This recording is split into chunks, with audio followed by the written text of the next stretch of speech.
AI factories are one of the hot topics in AI news right now. Probably because NVIDIA's CEO is using this term on his roadshow around the world as he talks about all of the latest new stuff in NVIDIA as they're taking over the AI market. Firstly, let's just talk about factories, okay? Factories turn raw materials into final products. So an AI factory does the same thing. It takes data and electricity as inputs and turns that into intelligence in the form of training a model which is able to answer your responses and act intelligently. So this sounds somewhat familiar, and that's because AI factory is in some sense just a rebranding of the term data center. For years, we've heard about data centers, big warehouses full of computers where the largest companies in the world are storing data, processing it, and analyzing it. But now, in the AI era, that data is being used less for data analytics or storage and letting you access your files, but more for creating this intelligence, for training AI models, and then using those computers to make predictions to serve real requests in production. So an AI factory is essentially a building full of computers. Imagine the computer which you keep under your desk, or which we all used to keep under our desks. It basically contains a few different processors that actually perform the computation which you need done for running whatever programs you want. Now, if you wanted to have a more powerful computer, you would add more processors. You'd add more graphics processing units, GPUs. And if you needed to put more than could fit in your computer, you'd have to get a bigger box.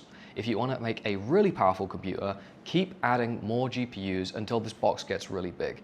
And once it's the size of a factory, then you've got an AI factory. Again, just a giant warehouse full of GPUs.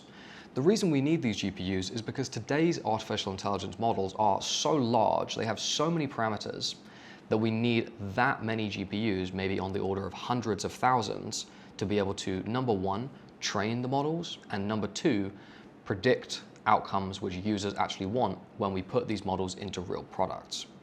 So when you're using a product like ChatGPT, what you're doing is you're sending a request over the internet to one of these big AI factories, and they are then running the model to make predictions and sending it back to you over the internet. So an AI factory is always doing either one of two things. It's either in training mode, where it's creating a new model, or it's in inference mode, production or deployment, where it's actually serving predictions from a model. So in the first phase, you don't have any AI.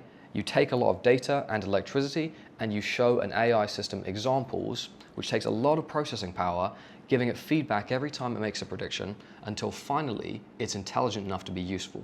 So once you have one of these AI models created, then you can put the AI factory in inference mode, production or deployment.